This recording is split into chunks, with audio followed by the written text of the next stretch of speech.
गुज़िश्ता चंद दिन से एक बात ज़ेरे बहस है कि अफ़गान तालिबान या अफ़गान अवाम की जानिब से या अफ़गान दहशतगर्दों की जानिब से पाकिस्तान ही दहशतगर्दी का शिकार क्यों बनता है और उसके इर्द गिर्द बाकी ममालिक में अफ़गान दहशतगर्द दरअंदाज़ी क्यों नहीं करते। तो आपकी ये गलत फहमी दूर कर देते हैं कि ऐसा बिल्कुल नहीं। अफ़गान दहशतगर्द या अफ़गान तालिबान पैसों की खातिर दीगर ममालिक में भी दहशतगर्दी करते रहे हैं। इस बारे में आमिर रज़ा से बात करते हैं और कुछ तफसीलात जानते हैं कि अफ़गान तालिबान ने कहाँ कहाँ कब कब दहशतगर्दी की। जी आमिर भाई, हमारे नाजरीन को ये बताइएगा और बहुत सारे जो हमारे लोग हैं उनकी गलत फहमी भी दूर कीजिएगा। जी, बात आपने बिल्कुल ठीक कही कि ये तासर यही है कि शायद तालिबान या तालिबान के रिलेटेड जो लोग हैं, जैसे टीटीपी है, तहरीक तालिबान पाकिस्तान है, वो भारत के उकसाने पर जो है वो पाकिस्तान के ख़िलाफ़ दहशतगर्दी करते हैं या पाकिस्तान के ख़िलाफ़ ही अफ़गानी क्यों रहे हैं।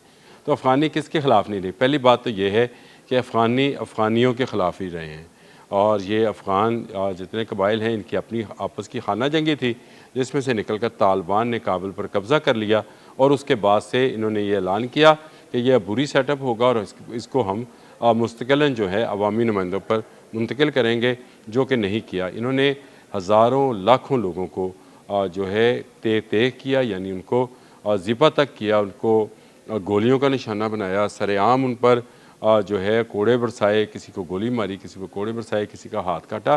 तो इस तरह के मामला तो ये करते रहे हैं। पहली बात तो ये है कि ये अफ़गानों के ही दुश्मन हैं, सीधी सच्ची बात करनी चाहिए कि ये आपस की लड़ाइयों के बायस ही यहाँ तक पहुँचे हैं। फिर इसके बाद आ जाएँ पाकिस्तान। तो पाकिस्तान के साथ तो इन्होंने खुदा वास्ते का एक बैर है जो रखा हुआ है। जब से यहाँ से रशिया गया है उसके बाद से ये पाकिस्तान के ख़िलाफ़ साजिशें कर रहे हैं। पाकिस्तान में ये बम धमाके इन्होंने शुरू किए यहाँ पर, क्योंकि इनके सहूलतकार मौजूद थे, आने जाने का कोई रुकावट कोई नहीं थी।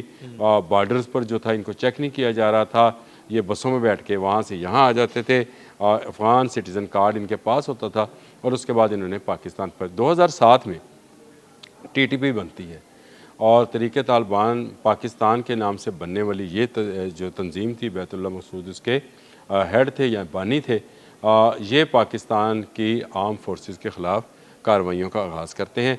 यहाँ पर जब इन पर ज़रा सा सख्त वक्त आता है तो तालिबान इनको अपना भाई करार देकर काबुल और कंधार में बसा लेते हैं कि आए आप हमारे पास बैठे और यहाँ से आप बिल्कुल हमला करें। तो यूँ पाकिस्तान के ख़िलाफ़ मुस्तकिल एक महाज जो है इन्होंने टीटीपी की सूरत में यहाँ पर किया। लेकिन ये एक वाहद महाज नहीं था। मैंने 2007 की बात की, तो मैं आपको बताऊँ कि इससे पहले दूसरे ममालिक के साथ भी ये क्या कुछ करते रहे। जिस तरह से आपको पता है कि 2001 में जो 9/11 हुआ था, उसके जो लोग थे वो कहाँ पर थे? अफ़गानिस्तान में। और इसी का बहाना करके अमेरिका जो था तोरा बोरा में पहुँचा था और पहले उसने बम्बारमेंट की और उसके बाद उसने अफ़गानिस्तान में मुस्तकिल अपने अड्डे बना लिए और उसको आने का मौका मिला अमेरिका को। लेकिन ये बात भी हकीकत है कि वहाँ पर ही तमाम के तमाम वो लोग मौजूद थे जो मुख्तलिफ़ ममालिक में दहशतगर्दी कर रहे थे। इसके बाद बारहा तालिबान ने नेटो फोर्सेस पर हमला किया। बहुत सारे दूसरे कैनेडियन, ऑस्ट्रेलियंस और ब्रिटिश जो फ़ौजी थे वो भी अपनी जान से गए। तो तालिबान इस तरह के हमले करने के आदी रहे हैं, लेकिन इसके साथ साथ वो टीटीपी को प्रमोट करते रहे।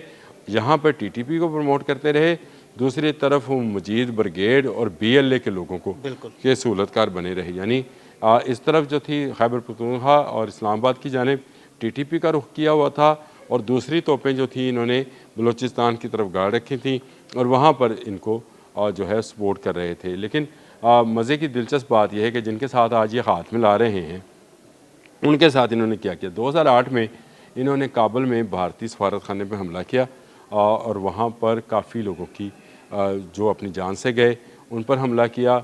भारत ने इनको अपना दुश्मन डिक्लेयर किया और भारत ने कहा कि वो कभी तालिबान के साथ कोई तल्लक नहीं रखेंगे। आज भी मैं एक तबसरा सुन रहा था, उनकी मीनू जी हैं, एक जो दिफाई तजियाकार हैं, तो वो ये कह रही थी कि किस तरह से आपने हाथ मिलाया अपने ही कातलों से, सिर्फ इसलिए कि आप पाकिस्तान में ऑपरेशन तंदूर की नाकामी कोई हिफ़्फ़त मिटाना चाहते थे। पूरी दुनिया में आपको कोई मुंह नहीं लगा रहा, तो आपने कहा कोई नहीं तो तालिबान ही आ जाए। और आपने वो तो वैसे भी पैसे पे बिक जाते हैं। यही मसला है और आपने उनसे हाथ मिला लिया। इसके अलावा आ जाए जी, आप अगर बात करें ईरान की, तो ईरान में भी इन्होंने मुख्तलिफ़ सफारत खानों पर जो कि मौजूद थे अफ़गानिस्तान के अंदर भी और ख़ुद ईरान में भी अफ़गान बॉर्डर के साथ साथ जितने इलाके थे वहाँ पर ये मुख्तलिफ़ दूरअंदाजियाँ करते रहे। इसके बाद ये रूस के ख़िलाफ़ भी रहे। रूस ने जो चेचनिया के वहाँ पे थे लोग उनको पनाह दी, रूस ने उनको दहशतगर्द डिक्लेयर किया और इस तरह से वो दहशतगर्द जो थे वो भी इनके साथ रहे। रूस में भी ये मुख्तलिफ़ कार्रवाइयाँ करते रहे। फिर इसके बाद सिंकियांग का सूबा क्योंकि इनके साथ लगता है, आपको पता है वहाँ के साथ ही है, वहाँ से जो बागी लोग थे उनको भी तालिबान ने अपने यहाँ अपना दी, जिस पर चीन ने जो है सख्त रद्द-ए-अमल का मुज़ाहरा किया था। शुरू में इन्होंने ज़रा सा डटाई का मुज़ाहरा किया, लेकिन चीन ने बताया कि मैं आपके मुल्क में नहीं आऊँगा, मेरा कुछ और आपके मुल्क में आएगा जो आपके मुल्क को तह बाला कर देगा। मुझे कोई अफ़गानिस्तान की ज़मीन नहीं चाहिए, अमेरिका की तरह उसे कोई अड्डा नहीं चाहिए था। तो जब उन्होंने ये धमकी लगाई तो इन्होंने उन बागियों को पकड़ कर चीन के हवाले किया। जिस तरह से आज ये मुआहदे कर रहे हैं और मुझे यकीन है कि ये तरीक़े तालिबान पाकिस्तान के लोगों को भी पाकिस्तान के हवाले करेंगे, क्योंकि वो पाकिस्तान के मुजरम हैं और हम समझते ये हैं कि तालिबान की पनाह में होने के बायस वो हमारे हज़ारों लोगों को जो है वो शहीद कर चुके हैं। और जो फिगर इंटरनेशनली है कि हमारे तकरीबन 80,000 के करीब आम शहरी और सिक्योरिटी एहलकार जो हैं इस सारी जंग में शहीद हो चुके हैं अब तक, जो कि टीटीपी ने हमारे ख़िलाफ़ बर्पा कर रखी है।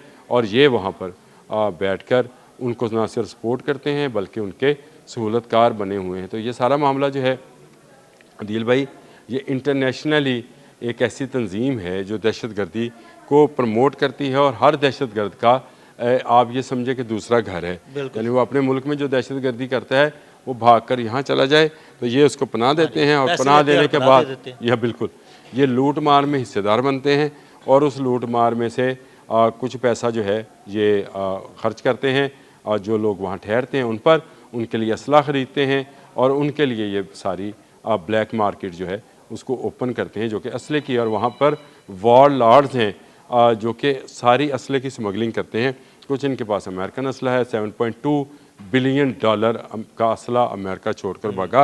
और आपको अगर याद है तो चंद दिन पहले हमने एक पूरी रिपोर्ट जो थी वो दी थी हमारे सिक्योरिटी ज़राए ने कि कौन कौन सी अमेरिकन असला जो है वो पाकिस्तान में होने वाली दहशतगर्दाना कार्रवाइयों में शामिल रहा है।